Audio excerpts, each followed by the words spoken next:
गया है दिल्ली की जनता को, और उसके साथ साथ में फिर अन्य जो जातीय समीकरण है यहाँ पर, उनको भी कहीं ना कहीं परेशान करने का काम केजरीवाल सरकार ने किया है। हम कमर कस लिए दिल्ली प्रदेश की टीम ने,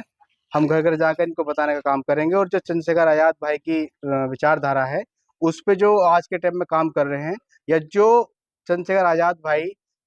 बहुजन समाज के लिए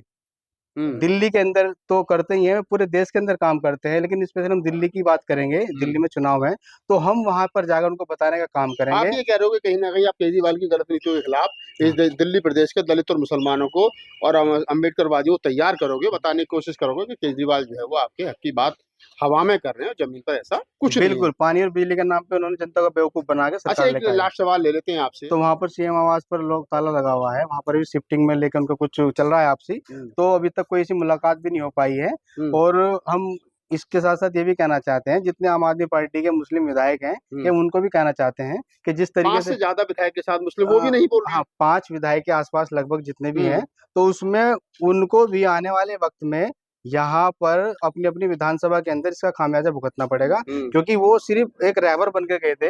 कि मुसलमानों ने उनको चिता के भेजा है, तो उनके कर्तव्य बनते हैं कम से कम वो अपने धर्म गुरुओं के लिए, तो या जो एक तरीके शिक्षक हैं जो एक तरीके से पीढ़ी चलाने का काम कर रहे हैं, एक शिक्षा देने का काम कर रहे हैं, उनके साथ जो भेदभाव किया जा रहा है उसमें भी आवाज नहीं उठा सकते या वो नहीं बोल सकते, तो मेरे इससे बड़ी कोई लानत वाली बात इससे बड़ी कोई लानत वाली बात नहीं है। आप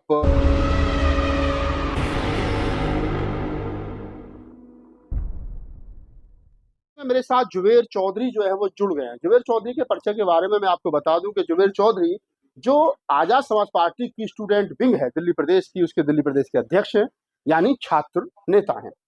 और वो इस मामले को गंभीरता से उठा रहे हैं। तो हमने सोचा कि जब ये गंभीरता से उठा रहे हैं, और आज ये दिल्ली की मुख्यमंत्री आतिशी से भी मिलने के लिए गए थे, हालांकि ये बात अलग है कि वो वहां पर नहीं मिली है, तो इसी पूरी बातचीत के बारे में जो आपने इस पूरी बातचीत को सुना है, क्या कहना है जुबेर चौधरी का, उनसे बातचीत करेंगे और जानने की कोशिश करेंगे कि आखिर मामला कितना गंभीर है। जुबेर, कितना गंभीर मामला है ये? देखिए,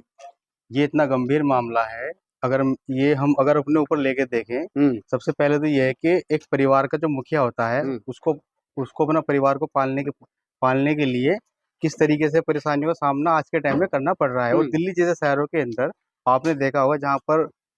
पानी भी मतलब मोल का लेके पीना पड़ता हो, तो वहां पर आप अंदाजा लगा सकते हैं कि दिल्ली के अंदर सर्वाइव करना, एक फैमिली को रखना कितना कठिन है। और इसमें मैं यही कहना चाहूंगा, जैसे कि अभी आप बता रहे थे कि 185 जो मुफ्ती है और 59 जो मौजिन है, ये एक तरीके सरकार के अंतर्गत आते हैं, जो एक तरीके से तो पिछले जनवरी 2021 से अब तक इनका जो वेतन है, जो इनकी सैलरी होती है, वो अब तक इनको नहीं दी गई है। इससे आप अंदाजा लगा सकते हैं कि जो एक सरकार, दिल्ली प्रदेश की जो सरकार है केजरीवाल की सरकार, ये कहती है कि बड़े बड़े वादे करती है और चीजों को बोलती है कि किस तरीके से हमने हर समाज के यहाँ पर दलित मुस्लिम को लेके चलते हैं, तो इससे ये साफ जाहिर हो रहा है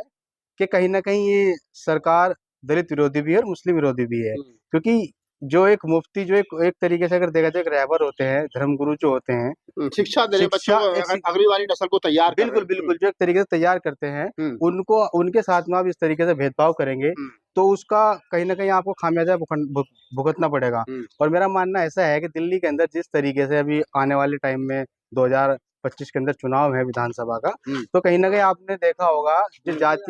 जातीयगण हमारे पास एक डाटा है, आंकड़े हैं, वो 40% कम से दलित मुस्लिम दिल्ली के अंदर निवास करते हैं, जिनकी वोटर आईडी भी है। तो उसमें आप ये देख लीजिए कि ये 40% जो तबका है, ये आज के टाइम में भीम आर्मी आजाद समाज पार्टी के मुखिया चंद्रशेखर आजाद जी की जो विचारधारा है, जो साहब काशीराम की विचारधारा को आगे लेके चल रहे हैं, उनको मानने वाला है। क्योंकि पिछले कई सालों से इन्होंने निरंतर हो गया हर जाति समुदाय के लिए इंसाफ की आवाज उठाकर उनको इंसाफ दिलाने का काम किया है। और कहीं ना कहीं जो मौजूदा सरकार है, किस तरीके से सरकार ये आके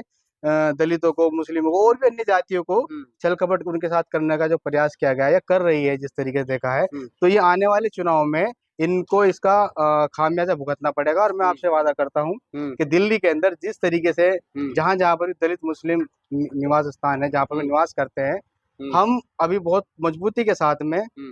हर एक गली मोहल्ले में जाने का काम करेंगे। और उनको, जो लोग जिनको नहीं पता कि दिल्ली में ये पानी और बिजली के नाम पे सरकार लेके आए थे, इस तरीके से पानी और बिजली के नाम पे इनको गुमराह किया गया दिल्ली की जनता को। और उसके साथ साथ में फिर अन्य जो जातीय समीकरण है यहाँ पर, उनको भी कहीं ना कहीं परेशान करने का काम केजरीवाल सरकार ने किया है।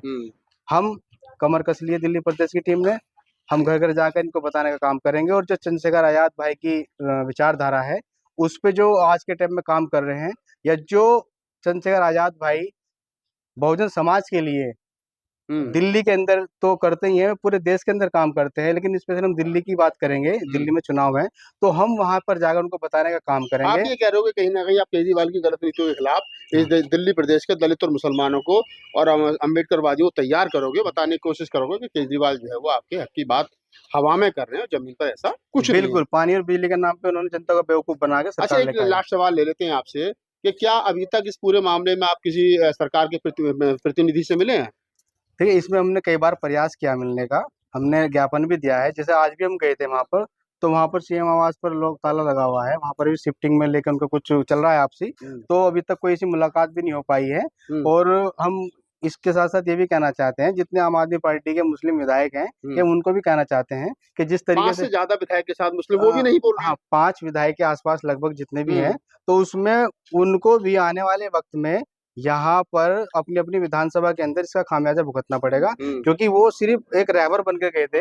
कि मुसलमानों ने उनको चिता के भेजा है, तो उनके कर्तव्य बनते हैं कम से कम वो अपने धर्म गुरुओं के लिए, तो या जो एक तरीके शिक्षक हैं, जो एक तरीके से पीढ़ी चलाने का काम कर रहे हैं, एक शिक्षा देने का काम कर रहे हैं, उनके साथ जो भेदभाव किया जा रहा है उसमें भी आवाज नहीं उठा सकते या वो नहीं बोल सकते। तो मुझे इससे बड़ी कोई लानत वाली बात इससे बड़ी कोई लानत वाली बात नहीं है। आप स्टूडेंट विंग के अध्यक्ष हैं दिल्ली प्रदेश के, और हमने इनसे बात इसलिए की ताकि ये मामला साफ हो जाए कि आजाद समाज पार्टी जो मुद्दा उठा रही है आखिरकार वो कितना गंभीर है। उसकी गंभीरता को समझते हुए दिल्ली सरकार को चाहिए कि लगभग 250 ये वेतनभोगी शिक्षक और केयर टेकर हैं, इनकी जो सैलरी है वो रिलीज करनी चाहिए, क्योंकि ये लोग इसी वेतन पर अपना जीवन यापन करते हैं। पूरी बातचीत के बारे में आपकी क्या प्रतिक्रिया हमें कमेंट सेक्शन में बताइए। धन्यवाद।